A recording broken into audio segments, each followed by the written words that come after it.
chapter is entitled Knowledge of the Absolute. So please repeat after me. Om Namo Bhagavate Vasudevaya.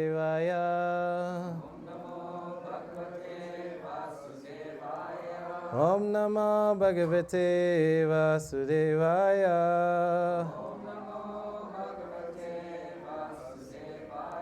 Om Namo Bhagavate Vasudevaya.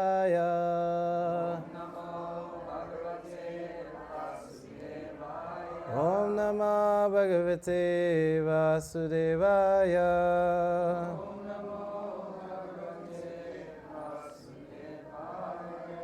So this book is in Sanskrit, which is the oldest language in the world. So I'll chant the Sanskrit, and then there's a translation and a purport, a little commentary by the founder of the Hare Krishna movement. You see him sitting behind us.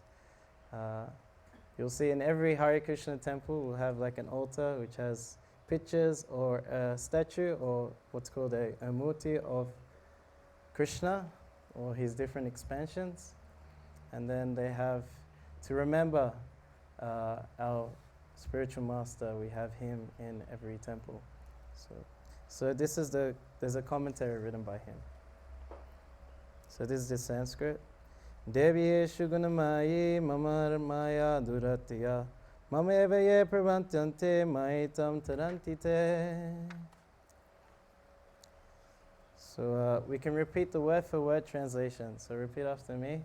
Daivi, transcendental. He, certainly. Esha, this. Gunamayi, consisting of the three modes of material nature. Mama, my. Maya, energy. Durataya, very difficult to overcome. Mam, onto me. Eva, certainly. Yeah, those who. Pravantyante, surrender. Māyāṁ, this illusory energy. Taranti, overcome. Te, they. Translation: this divine energy of mind consisting of the three modes of material nature is difficult to overcome, but those who have surrendered unto me can easily cross beyond it. Purport: the Supreme Personality of Godhead has innumerable energies, and all these energies are divine. Although the living entities are part of his energies and are therefore divine, due to contact with material energy, their original superior power is covered.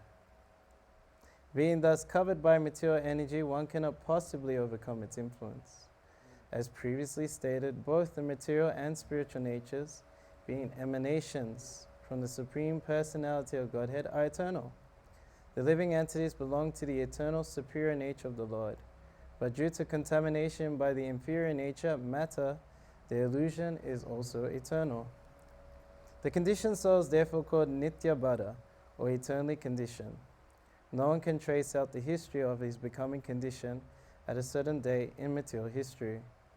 Consequently, his release from the clutches of material nature is very difficult, even though that material nature is an inferior energy, because material energy is ultimately conducted by the supreme will, which the living entity cannot overcome.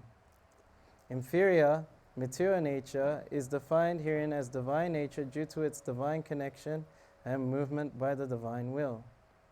Being conducted by divine will, material nature, although inferior, acts so wonderfully in the construction and destruction of the cosmic manifestation. The Vedas confirm this as follows: māyā tu prakṛtiṁ vidyān, maheśvaram tu maheśvaram. Although Maya, illusion, is false or temporary, the background of Maya is the supreme magician, the personality of Godhead, who is Maheśvara, the supreme controller. Another meaning of guna is rope. It is to be understood that the conditioned soul is tightly tied by the ropes of illusion. A man bound by the hands and feet cannot free himself. He must be helped by a person who is unbound. Because the bound cannot help the bound, the rescuer must be liberated. Therefore, only Lord Krishna or his bona fide representative, the spiritual master, can release the conditioned soul. Without such superior help, one cannot be freed from the bondage of material nature. Devotional service or Krishna consciousness can help one gain such release. Krishna, being the Lord of illusory energy, can order this insurmountable energy to release the conditioned soul. He orders this release out of his causeless mercy on the surrendered soul and out of his parental affection for the living entity who is originally a beloved son of the Lord. Therefore, surrender unto the lotus feet of the Lord is the only means to get free from the clutches of the stringent material nature. The words māyāṁ eva are also significant. Māyāṁ means unto Krishna, Vishnu only, not Brahma or Shiva. Although Brahma and Shiva are greatly elevated and are almost on the level of Vishnu, it is not possible for such incarnations of Rajagun, passion, and Tamagun, ignorance, to release the conditioned soul from the clutches of Maya. In other words, both Brahma and Shiva are also under the influence of Maya. Only Vishnu is the master of Maya, therefore he alone can give release to the conditioned soul. The Vedas confirm this in the phrase tam eva viditva, or freedom is possible only by understanding Krishna. Even Lord Shiva affirms that liberation can be achieved only by the mercy of Vishnu. Lord Shiva says, Mukti pradata savesham Vishnu eva na samsayaha. There is no doubt that Vishnu is the deliverer of liberation for everyone.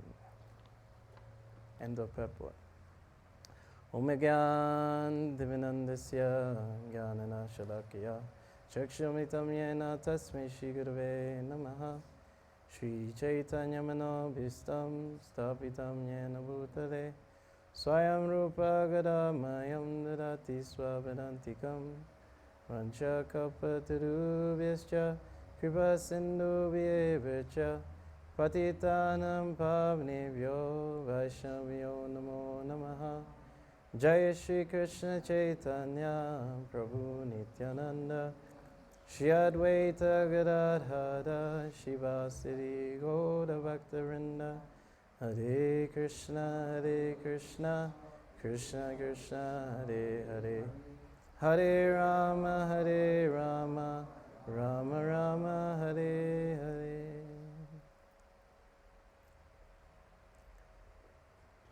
So we are trapped by material nature. And how is this illusion, this trap has taken place? So it's described here, these three modes of material nature has trapped us. So what are these three modes of material nature? So these three modes of material nature are three. They're known as goodness, passion, and ignorance. So everything in this material world is bound by these three modes of material nature. Times of the day, different music, different food, different activities, mentalities, all under these modes. And they're always trying to fight for supremacy. Let me give an example. So mode of ignorance, if you're in the mode of ignorance or affected by it, you may be feeling very lazy, or you may be a student and some assignments coming up, and you procrastinate like anything. You can get it done in maybe an hour max, but you're like, no, I'll keep it off. And then you stay up to 2 or 3 a.m. to finish it off the day before it's due. So that's procrastination. You may feel lazy, and you may feel like you do something that is not beneficial to you. You know, maybe binge on Netflix or something like that. It doesn't benefit you, but you just feel that something is pushing you towards that direction. So that's a mode of ignorance. It's just like you're kind of like a sloth. So mode of passion, you may see that anywhere, anytime. It means that you have lots of desires, and you're always lamenting about what you missed out in the past, and what you're going to hanker after in the future. I'm going to get this, once I get that job, once I get this relation, once I travel to this country. I know many South Africans want to go to Australia. Once I get to Australia, then my life is good, There's many there. Or, yes, and then you're always hankering. You're always like busy to do so many things. You may get like that second job or that third job. It's like, yeah, I'm going to make so much, but nothing gets done, You still have to pay so many taxes, or you have to spend on medical bills because you got so sick from working so hard, like this. And then mode of goodness, this is the symptom mode of goodness, that you're peaceful, you're satisfied, you have knowledge, you always act with knowledge, you think before you do something, and you're in the present. So in mode of ignorance, you're always thinking about the past. Mode of passion, you're always thinking about the future. And mode of goodness, you're always in the present. So you're very, and you're quite regulated. You're not doing things that are just like sporadic. You pretty much do the same thing at the same time every day. Actually, that makes the mind very peaceful. So these are the three modes of material nature. And you can find these even in different parts of the day. So mode of goodness is symptomized by pretty much from like 4 a.m. to about 7 or 8 a.m. And actually, an hour and a half before sunrise is the best time for spiritual practice when you do your meditation. This is recommended in all spiritual traditions, religions, that an hour and a half before sunrise to do your prayers or your spiritual study or your mantra meditation. This is the best time. And this is symptomized by the mode of goodness. The mode of passion, that kicks in when everyone goes to work. You see it, peak hour traffic. Dun, dun, I gotta go make my money. Road rage, How dare you get in the front of me? Everyone's just pushing, So that goes on the whole day to get things done. And then mode of ignorance kicks in, pretty much after sundown, at 9, 10 o'clock, that's when your brothels and bars and all the main crimes take place, usually from like 9 p.m. to about 3 a.m., 4 a.m. And then mode of goodness kicks in again. So even music, mode of goodness, maybe your Mozart, or something that's a bit more calming, a nice flute sound, or the sound of a waterfall, like this, water drops. And mode of passion may be like, I don't know, your electronic music or something, go get it, And your mode of ignorance, I don't know, heavy death metal or something like that. Something of that doesn't elevate the consciousness, that keeps you low. And even different foods is also in different modes. Meat and liquor, that's in the mode of ignorance. It's all fermented. It's all old. Apparently once you kill the animal, it's already decomposition takes place already. So like this. Mode of passion, it's like foods that are too sour, too salty, very spicy, like that. So people in the mode of passion, they like that type of food. And mode of goodness, it's that food that gives you long life. It has natural fats, and it's pleasing to the heart. So this is like your fruits, your sugar, your wheat, your vegetables. These are foods in the mode of goodness. So we can see that you can look outside and for yourself, what mode is going on in different rooms, in different areas with different people. Which mode are they mixed up in? And this is what's keeping us in this material world. Even the mode of goodness is an entangling factor. Because these modes will never stay there. They're always like fighting for position. Like waves in the ocean, always tossing us here and there. So, to understand our predicament, we have to understand who we are. Okay, these things are influencing us, but how do we understand we need to understand our position. Like you're in a map, and you need to find you are here first, before you can make your step forward, right? Because you see all the troubles in the world, and your own troubles in your own life. So what's my first step forward? So you need to know where you are. So Bhagavad Gita teaches about the self. Diosmin yata dehe komanom yavanam jara tatata hantara prapti dirastatya namuyati. Krishna says in the Bhagavad Gita that we're a soul inside a body, and that body goes through changes from babyhood, childhood, youth to old age. And at death, it goes into another body. A sober person is not bewildered by such a change. This is the understanding that we are not these material bodies with all its labels. We have so many labels: age, I'm young, I'm old. You have gender, male, female, different jobs.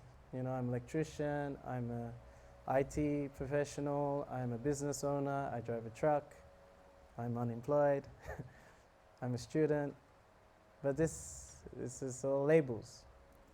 It could be nationality. I'm South African, I'm Russian, I'm Indian, I'm Australian, I'm American.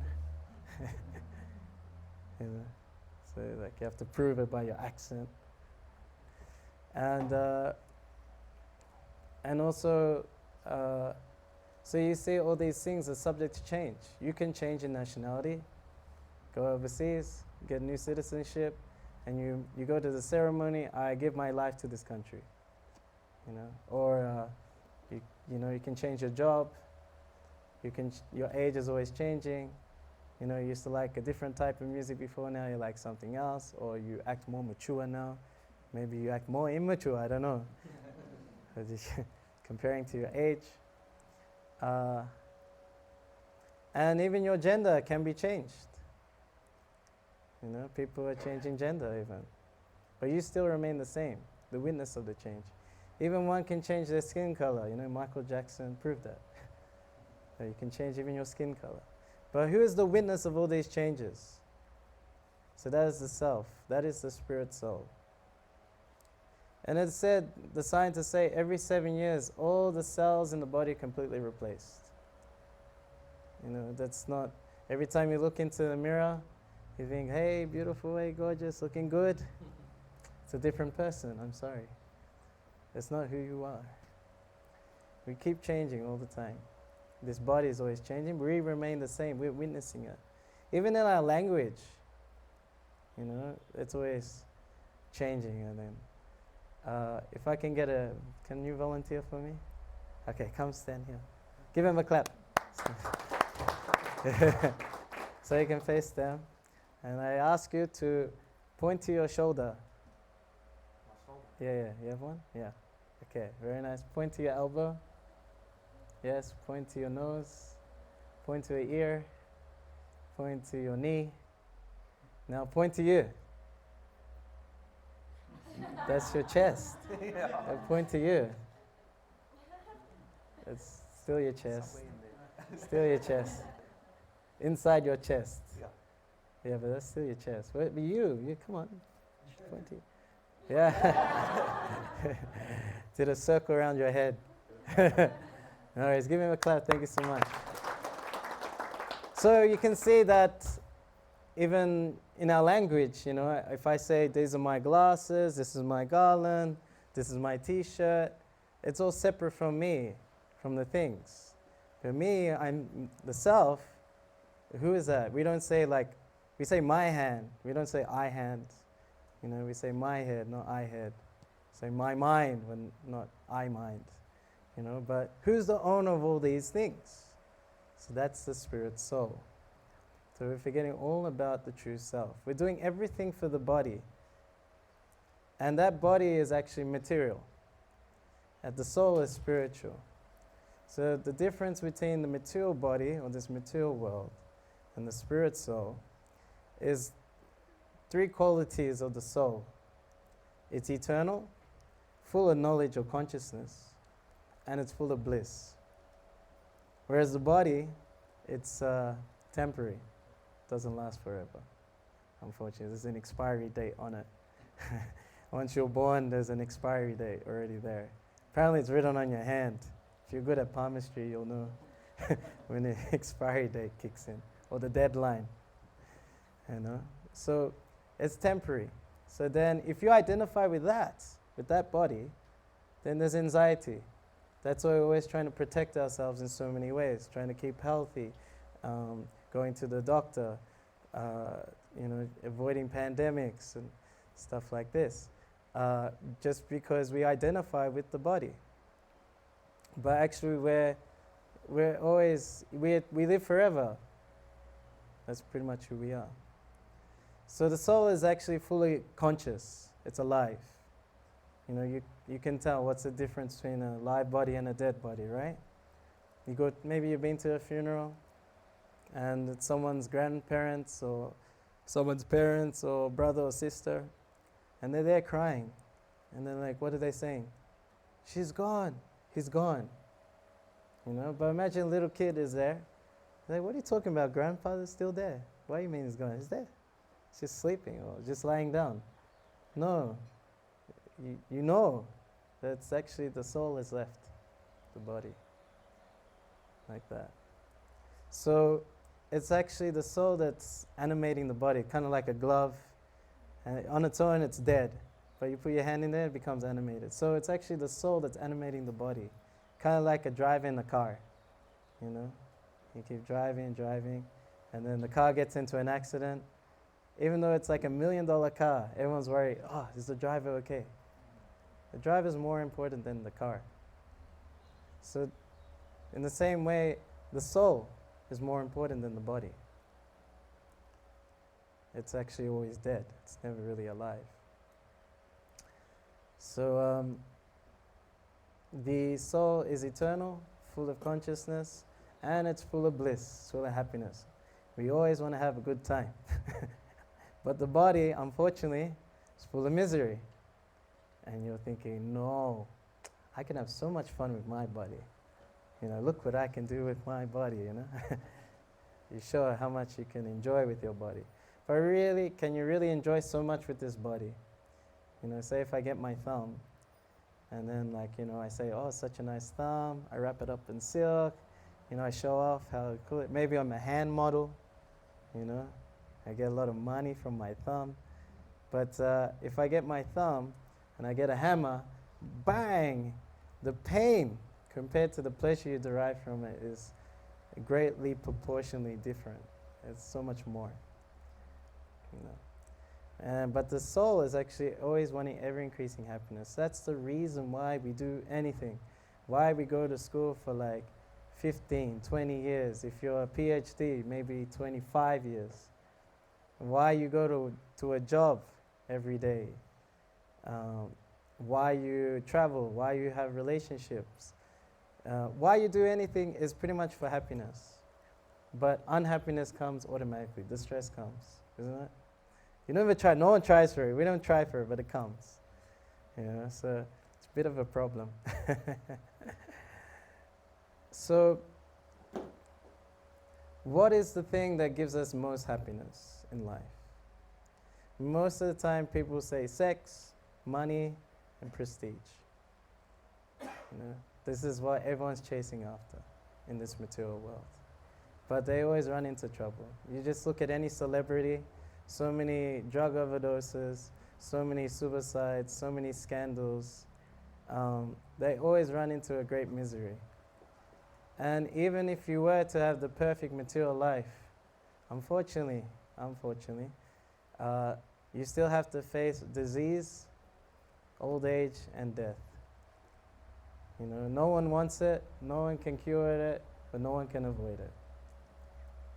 And the most amazing thing in this world was asked by a great king, and he said, the most amazing thing in this world is that everyone will see their family, their friends, people on TV, all facing death. But they themselves think, no, this won't happen to me. This is the most amazing thing. This is the illusion. We identify with that which is temporary, full of ignorance, and full of misery. This is the illusion that we're trapped in. So we need to identify with reality, who we really are, which is that we live forever, we know everything, and we're always going to have a good time. Sound good? Would you like to identify with that? Yes, this is what we need to identify with. So how to act on that spirit soul platform. So this is when the God comes into play. You may think, yeah, I can think I'm a spirit soul. What's God got to do with it? So then the spirit soul is actually a part and parcel of the Supreme Soul, or God, and there's so many names for that Supreme Soul. Allah, Krishna, Jehovah, Yahweh, Buddha, Govinda. So many names for the Supreme, because God has unlimited qualities and relationships. So we are part and parcel. So actually we're the same in quality as God. We're one in quality. We're eternal, full of knowledge and bliss. God is eternal, full of knowledge and bliss. But in quantity, we're different. So we're the small soul and God is the big soul. So we're kind of like, God is like the ocean and we are like a drop from that ocean. Same in quality, it has salt in the drop, salt in the ocean, but the quantity is more. Or like the sun globe and molecule of sun rays. Same in quality, but different in quantity. Like that. So the idea is that being a part of the supreme whole, the complete whole, we act as a servant. We need to connect back. And that's what yoga means. You may have heard of yoga thinking of like, stretches and deep breathing and pranayam and, staying in silence for 10 days at some retreat in a box. Yes, yoga. No, yoga means is to connect the small soul to the big soul in a loving relationship. We practice here what's called bhakti yoga. Bhakti yoga means with love and devotion. And this bhakti yoga is so powerful. It's so powerful that when you just engage in it, all these modes of material nature that are trapping us to think we're this body, we transcend it right away. There's a verse in the 14th chapter. Mamcha yorchena bhakti yogena sevate saganan sametetem brahma bhuyaya kalpate. It said that one who, under all circumstances, engages in bhakti yoga, at once transcends the three modes of material nature, and they're on the platform of Brahman, the spiritual platform. So what does it mean to engage in bhakti yoga? So Narada Muni says, Savapari vinimuktam tatvinapena māyāṁ rishikena rishikesha sevanam bhakti uchite. That bhakti yoga means to engage these senses of this body in the service of the master of the senses, to God. So the senses belong to him. This body is pretty much made of the senses. And when you do that, two things happen. All the labels that attach to this body, you get rid of them. Upadis, they're called. Savapari vinimuktam. You're liberated from them. And then tapanavenam namamanam, that you're free from all the karmic reactions that you've engaged in this life. So actually the body you have now, the beautiful body you have now, is due to the activities you did in your previous life.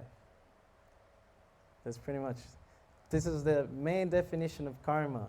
So things like science of the soul, karma, reincarnation, yoga, it all is defined in this book, in Bhagavad Gita. So it says karma is the activities pertaining to the next material body. So your next life is up to you. What type of body do you want? If you like to sleep a lot, maybe the human body is not for you. Maybe you need like a grizzly bear body, and then in the winter you can sleep the whole way, 3 months straight. Sounds good, huh? Or maybe you like to eat a lot of meat, a lot of meat. You like blood and flesh. Okay, maybe the human body is not for you. You only got like 2 canine teeth, but like you should have like a tiger's body. All sharp teeth and nice claws and a real like quick, powerful digestive system to break it all down. Yeah, that's for you, Or maybe you like to smoke a lot of weed and get stoned. Maybe the human body is not for you. Maybe you need like a koala body. Yes, they're always stoned. They sleep 13 hours a day and they're just like getting high on chewing eucalyptus leaves. You see them, they're moving very slow. So maybe that's it. So what is this human body for? It said, Atata Brahma Jigyasa. That now you have the human form of life. It's time to inquire about spirit. It's time to inquire, who am I? Why am I here? What happens to me after death? Why do I have to suffer? I only want happiness. So we need to inquire into this. And that's when spiritual knowledge kicks in. That's the main reason, that's the main purpose of the human form of life, to answer these questions. And it's equipped with higher intelligence to ask it. Animals do not ask these questions. All living entities do 4 things: eating, sleeping, mating, and defending. So they all eat, they all sleep, we do it too, mating and defending. But if a human just does those 4 and doesn't inquire about spiritual life, you're as good as an animal. You've wasted a human form life, and in the next life, most likely you will get a lower body. And it's so rare, the human form of life, actually. It's like, how many humans on this planet? Something like 7 billion, right? How many ants in this room? Something like 7 trillion or something like this, just in the room. So what are the odds of you getting another human body? It's so rare, and so valuable. So you are so fortunate that you have got in touch with this knowledge. You're so fortunate that you have this human form of life, and that you can utilize it for liberation out of the cycle of birth and death, out of these modes of material nature, out of illusion, identifying with that which is temporary, full of ignorance, and full of misery. So how do we act as a spirit soul? How do we perform bhakti yoga to transcend these 3 modes of material nature, to transcend birth, death, old age, and disease? So there's so many items, activities in bhakti yoga, but the most easiest and sublime activity is chanting the holy name of the Lord.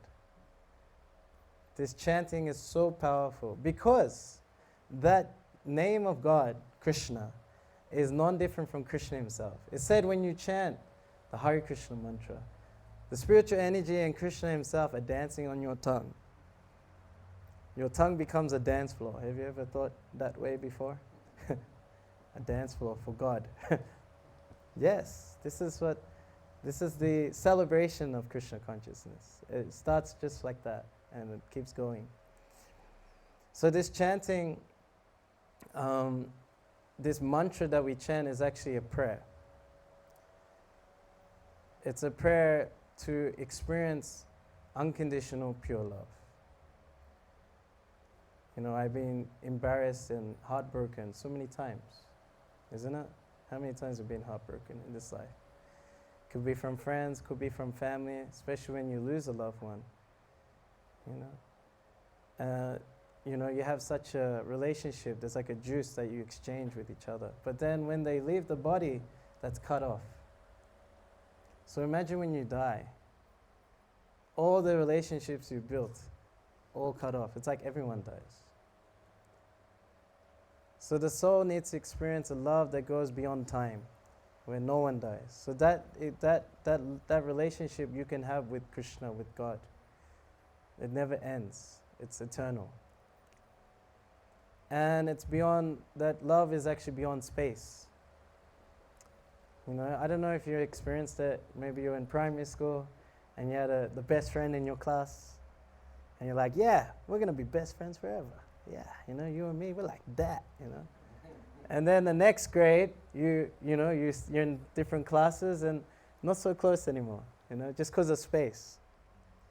But with God, God is omniscient, that He's situated everywhere. He's situated even in your heart. He's so close. You always especially when you're in danger, and then you hear a voice from within. It says, hey, don't do that. Hey, go this way. Have you experienced? It happened to me one time. It happened many times, actually. But I'll speak about one time. So my service, as was mentioned, is that I do Harinama Sankirtan, which is chanting the holy names on the street with music, everywhere. Whenever I go, that's what I do. I do it every day. So I was trapped during lockdown in Melbourne, Australia, which was the most locked down city in the world. There are like 600 days of lockdown or something like that. And they had like stringent curfews, and you only could be out for like 2 hours for recreation, or like that. And only 2 people could gather at a time like this. But it was hilarious because everyone would go out the same time for like their walk and stuff. And there was more people in the street than normally, But it was a great time for Harinama, for doing chanting on the street. And if you made a gathering, the cops will be onto you. And there's like people who didn't like people trying to break the rules. And I didn't care. So we go out, we wear a mask, but then we had like a mic. Actually, we had one of those like fancy masks, like, so many, I don't know what they'll call, like K51s or something like that. So they had some like special thing inside. But like we cut all the layers out, and it looks like it's covered, but actually we can still breathe normally. And then we put like the microphone there, and we can sing, and then everyone's like, because everything was closed, all the bars, all the entertainment, all the cafes, they couldn't do it. They were stuck at home on the internet or at work on Zoom or something like this. So they were like totally on anxiety and like crazy, going a bit nuts. And there was a little bit of warm day, and where we did it was like by a beach, so everyone walks by there. And there was one point people just had enough, and they were kind of just gathering, and there's like a grass area in front of where the beach is. And we went past there. And it was me and another friend. He's a Russian guy, So he don't care for oppression, We must fight back. So he was happy to join me. And we look at this crowd, and he looks at me, and we go, should we go there? And yeah, let's do it, So we go there, and these people go wild, and we're chanting the holy name, they're dancing like crazy, and like people just like ran to it, because there was no entertainment at all, no live music, nothing. So they just like ran to it, and they were going crazy, dancing like that. And then we made them chant, Hare Krishna! Hare Krishna! Hare Krishna! Hare Krishna! Krishna Krishna! Krishna Krishna! Hare Hare! Hare Hare Rama! Hare Rama! Hare Rama! Hare Rama! Rama Rama! Hare Hare! So you can imagine like hundreds of people just going crazy like this, And we're going for it like this, and even for us, it's like ecstasy, Wow, so many people joining in, and such a breakthrough during these like troubled times. And then it was like nearly reaching the peak of this like chanting, and all of a sudden in the heart something said, "Get the hell out of here." And I'm thinking, what? It's like, get the hell here right now, So my Russian friend, he's used to me like staking it out longer and longer, but like I just turned. Usually I stay longer, but I just turned and walked away. And the people like, no, we need more, give us more, don't go away, And I didn't respond. I just kept going, away from the crowd. And as we went away from the crowd, there was like an army of cops going towards the crowd. And I was just like, Krishna in the heart. Krishna was there, just goes, yeah, that was good, but you had to get out of here. So yes, Krishna is very close. It doesn't matter. There's no question of space. And then this love is beyond time, space, and thought. So you may think of someone, but it's not the same as having them right there with you. But when you think of Krishna, he thinks of you, and you can be even more intimate, connected with him. This is the type of love that's being offered by Krishna through Bhakti Yoga. And the easiest way to connect is through this chanting. And this prayer of chanting means that, O energy of the Lord, Hare, O all-attractive Lord, Krishna, reservoir of pleasure, Rama, please engage me in your service. Because how do you show love? You serve without wanting anything in return. I've been embarrassed trying to serve, my body, my family, my nation, my community, humanity, all living entities, the universe. Still I feel embarrassed. I fall flat on my face with a broken heart. I have an ocean of love to give, but I always put it somewhere limited. I need a reciprocation that's of like an unlimited nature. So God is unlimited, ever expanding. You put your love in Him, and then the reciprocation just overflows onto you, and then it comes out onto everyone else near you. So this is what this chanting does. The more people who get involved, the more powerful it is. Like that. So we have different types of chanting.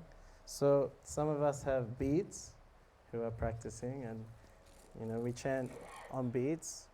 You'll find beads in all spiritual traditions: Buddhism, Islam, Christianity, Catholic. They all have beads where they're calling out to God. You have very nice beads, actually. You see his beads?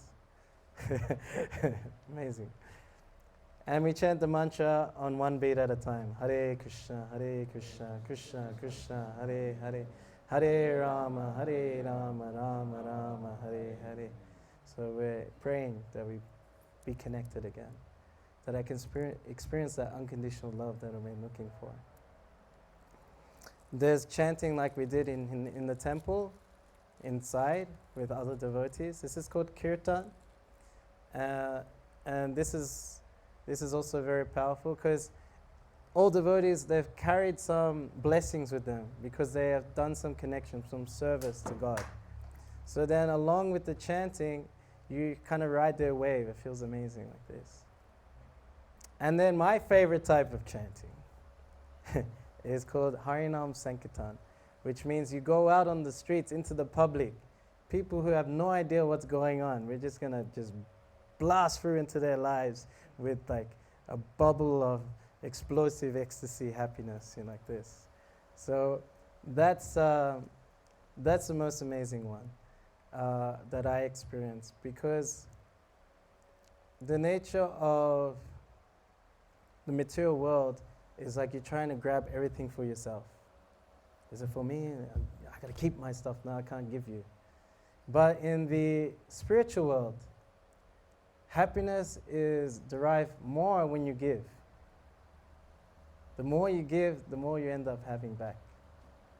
It's like in the material world, everyone is trying to push each other down. It's like everyone's trying to cheat each other. There's those who are being cheated and those who are cheating, just trying to push each other down. Everyone just tries to push themselves up by criticizing someone else. We do this to celebrities all the time.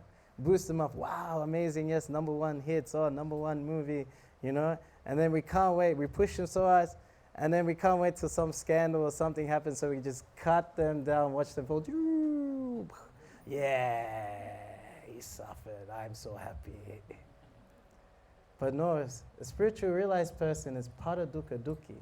He feels pain when he sees others suffering. So then he feels so much bliss when they become elevated. This is the mood of a spiritually realized person. This mood of service is actually the mood of Krishna. We see in the Bhagavad Gita, I don't know if you see the cover here.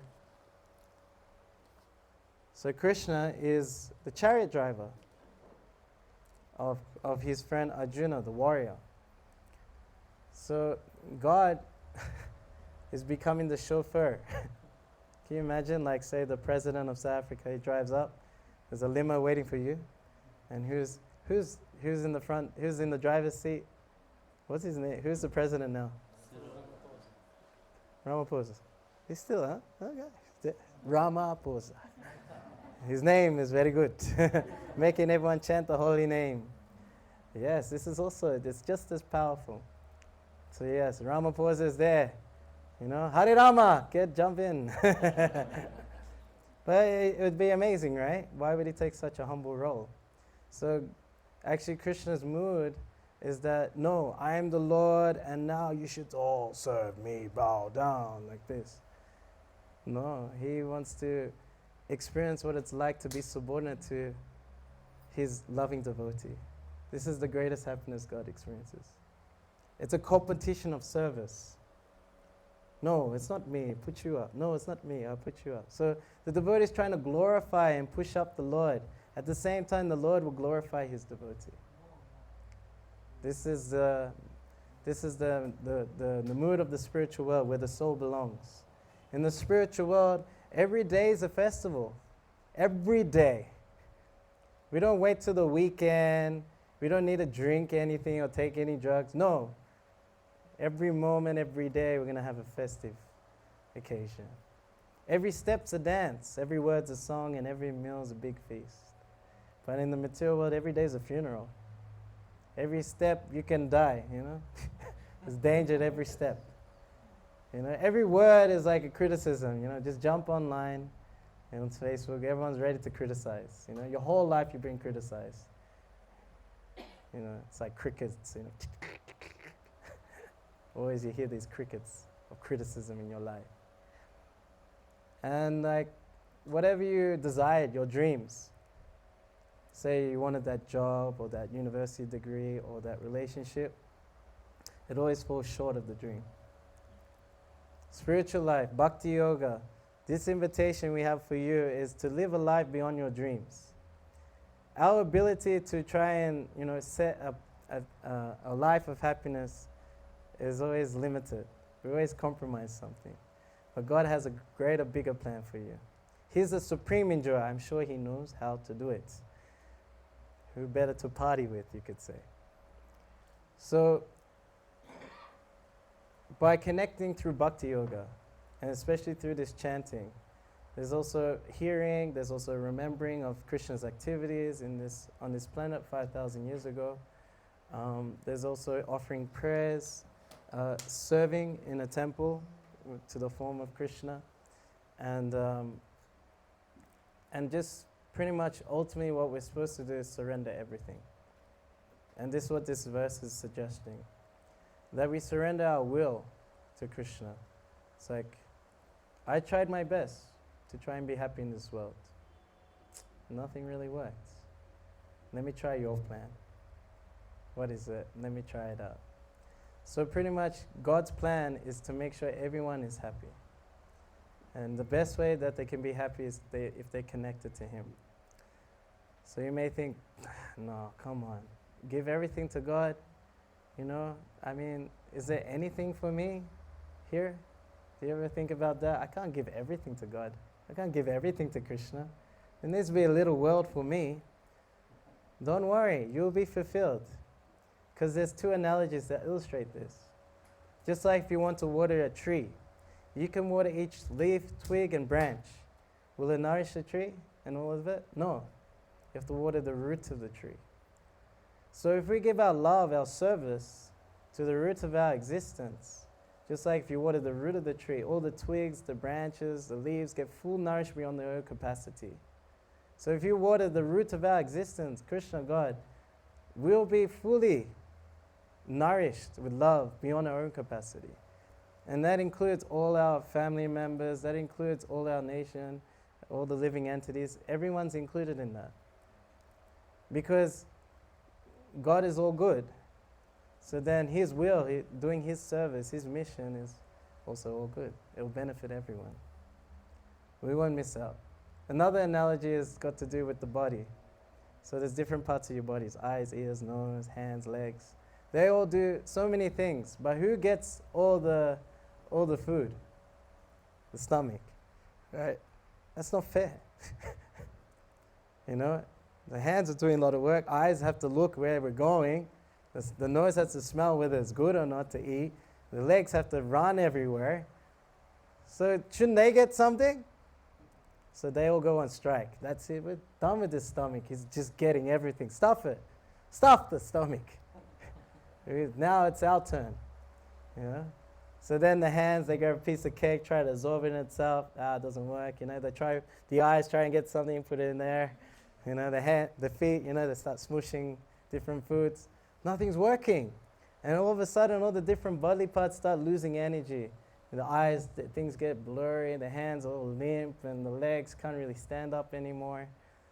What's going on? It's because they haven't fed the stomach. Because if you feed the stomach, then all the nutrients required will go to all the different parts of the body. So us being a part of the complete whole, part of the Supreme Soul, instead of being the master, we are the servant. And this is the greatest position in the universe. Sounds really bad. It sounds like, what, you want me to be a slave? No. We're always serving, actually. You can't avoid it. Doesn't matter if you're an atheist, a Hindu, a Muslim, a Jew, a Buddhist. Doesn't matter. You have to serve. You do it at your job. You work for your boss. You have to serve. Even the president has to serve the voters to get their vote. Even in a family, kids serve the parents, parents serve the kids. No matter any situation, that service is always there.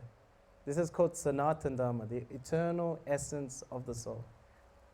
So it's got nothing to do with like, oh, this is a religious faith, this is what they believe in. No, this is spiritual science. This applies in all circumstances. We all have to change our bodies.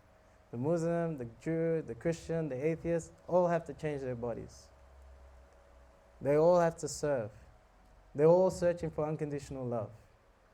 They're all searching for happiness. So this book is actually designed for all living entities. This Bhakti Yoga is for all living entities. Everyone can join this in this service to the Supreme. And when we do that, then we experience that love that's beyond time, space, and thought. Unconditional love. It's called Savai Pumso Paro Dhammo Yato Bhakti Yadokside Haitukiya Pratiyata Yadap Mesupasidati. That supreme dharma, that supreme occupation of the human being, is to render loving service to the transcendental Lord. Without any motivation, without any interruption, this will completely satisfy the self. And how is that done? Through this chanting of Harinama Sankirtan. This is called the Yuga Dharma. So this Yuga is known as Kali Yuga, the Yuga of quarrel and hypocrisy, cheating and fights. Put two people together, they'll fight for sure. You know, people lie to your face all the time. We lie to people. It's like common practice. So to get rid of this type of atmosphere, when the holy name goes out, it's like the sun shining in darkness. Doesn't matter how much darkness it is, the light will always shine through. And then you see reality in the sunshine. You see yourself, you see your relationship with everything else, and what you should do in life. You see your purpose. And anyone who gets in touch with this transcendental sound of Krishna's name will also get to see something amazing. So I'll tell one story to illustrate this.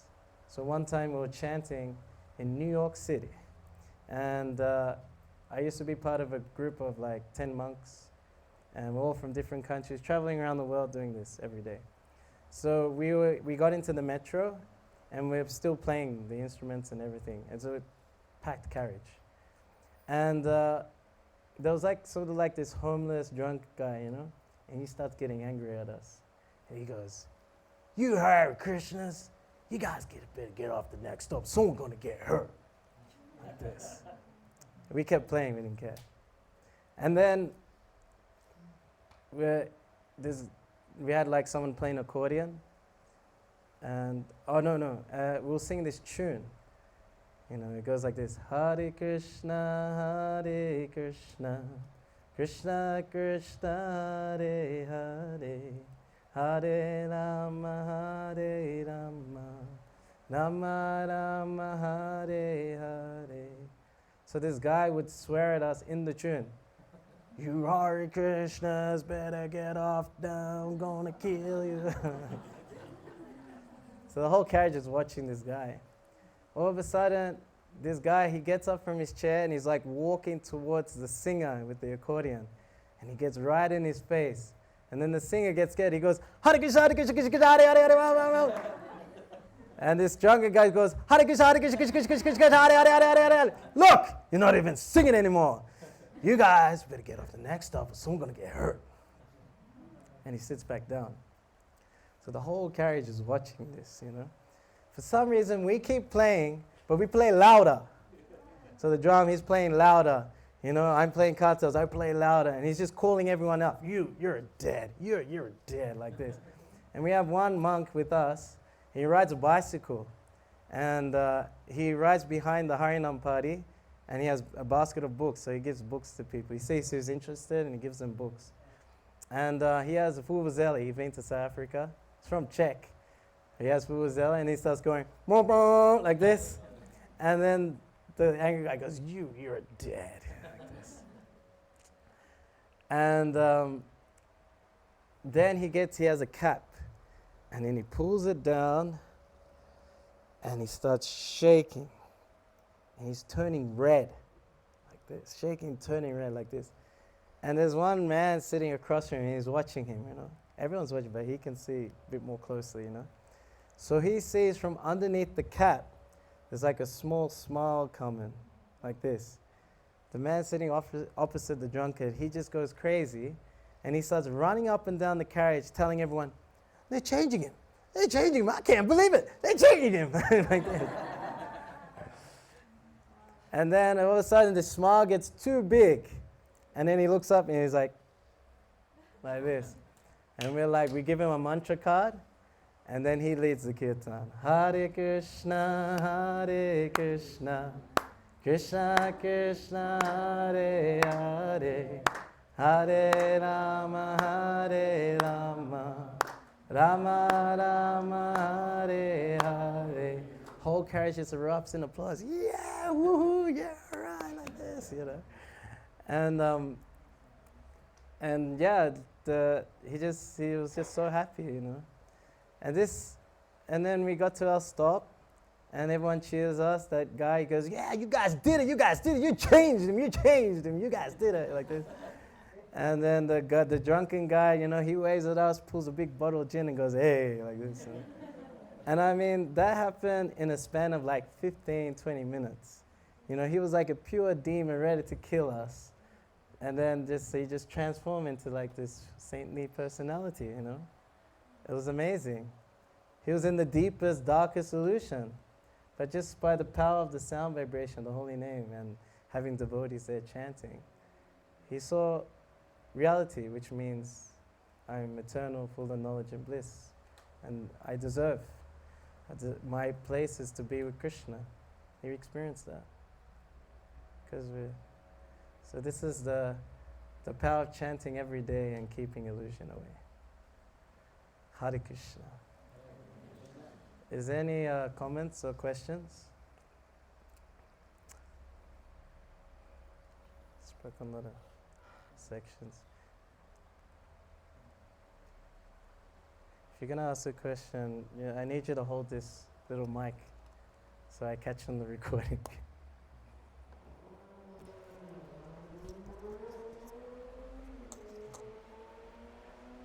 No questions. I travel around the world, guys, May I make a comment, please? Yeah. You just hold in your hands, okay. Hare Krishna. Okay. Actually, Prabhu, you were saying that in the spiritual world, we try to glorify each other instead of bring each other down. So I want to take one moment to glorify you, please. No. So now you have to sit there and take it, because you said it's a spiritual thing. So the first time that I met Prabhu, I didn't actually meet Prabhu, I heard Prabhu.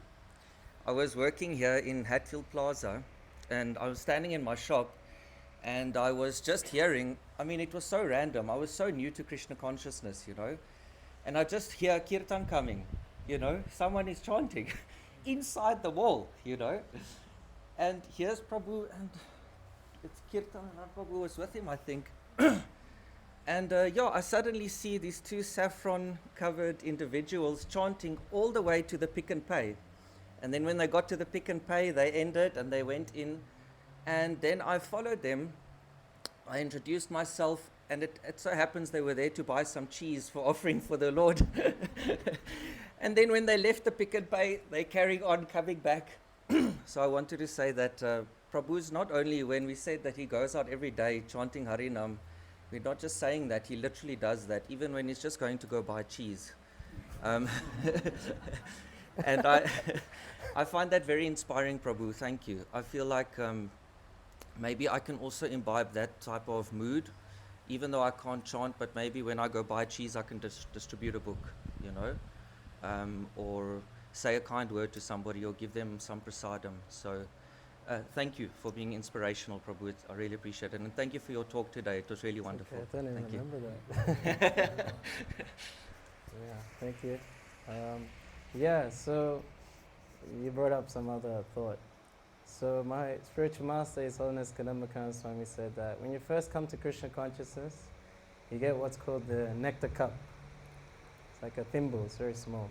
So you use it to catch nectar, you know? So maybe it's a class, or like a kirtan, or prasadam, maybe a few more prasadam. And you know, you relish that nectar from that cup. But then when you use that nectar cup to catch nectar and give it to others, your cup expands, it gets bigger. So then you catch more nectar, drink it, and then give it, and then it gets bigger and bigger and bigger, to the point that you start drowning in it, anandam buddhi vadana, that bliss. So yes, it's when you see other people happy from connecting to Krishna, actually, you get so much more happiness. This is the mood of Lord Chaitanya Mahaprabhu, who came in this Kali Yuga to give us Krishna prema. This is the. We don't have to wait for the spiritual world, you know. We can have it here and now. We don't have to deal with this material world so much. Hare Krishna. Thank you. Anyone else?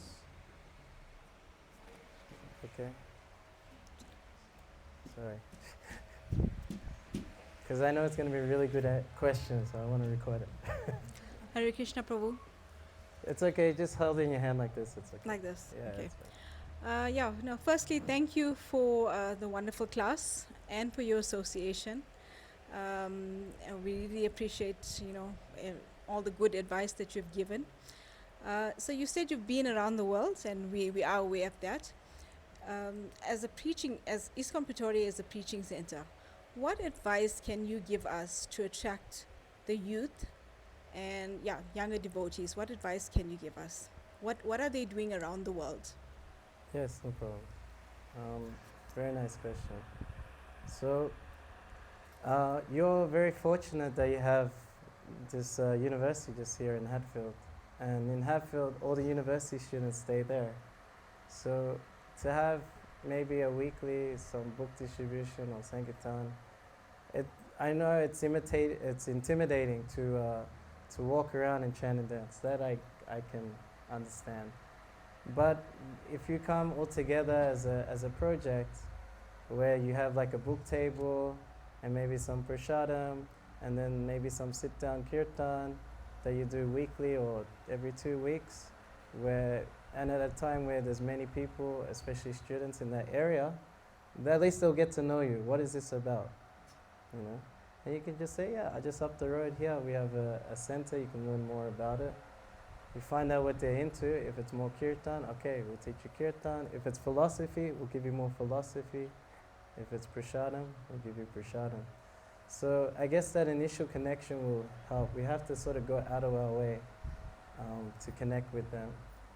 And actually it's a lot of things are online, so you do online events as well. Okay, we're going to have mantra meditation night here. And they just register online, they come through. And they can come for that. If you have a university club, that's also very helpful. You have one, right? Yeah. So I think in South Africa alone, your greatest, it's actually like it's a skill, that you can be so involved in universities. Because in any other country, they won't let any religious group in the university, or they will restrict you so much that you can't really connect to anyone. So here, you can talk about God in the university. You can do kirtan even on campus sometimes. You give prasadam. You don't have to worry about so many rules and regulations.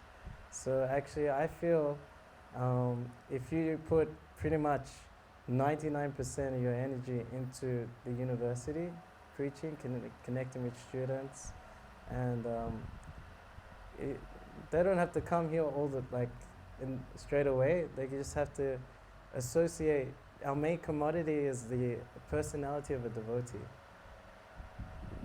This is like the greatest commodity we have to offer. So actually we have to be personal, believe it or not. We are a personal movement. And yeah, when they feel that connection, that wait, this person is different, this person actually cares for me, this person has great knowledge, this person is living a life of purity. I don't have friends like this. They're very rare devotees. So these are a few ideas we could try and implement in connecting to young people particularly. And if you want more devotees to keep coming, then you just need more hearing and chanting. That makes it, especially dancing, something more vibrant. Keep it vibrant, More hearing, chanting, keep the sound vibration going, and usually like more devotees get involved. And find out what devotees are passionate about in devotional service, Even like if some are passionate about Harinama, okay, let's encourage them, organize a Harinama. Someone's passionate about doing like kirtan festivals, okay, they organize, especially if they're younger. All right, you do it, Okay, let's do a weekly book reading of the Bhagavad Gita. All right, you organize it. So there's so many avenues in Bhakti Yoga that whatever activity you're kind of like attracted to, it can be used in Krishna's service. Even Arjuna likes to fight. Yeah, fight for me. So, yeah, so this dovetailing, this yukta vairagya is a prime thing. So yes, let's find out what the devotees want to do for Krishna, especially in terms of outreach. And let's, support them as well. This is also, is that okay? Thank you. Okay.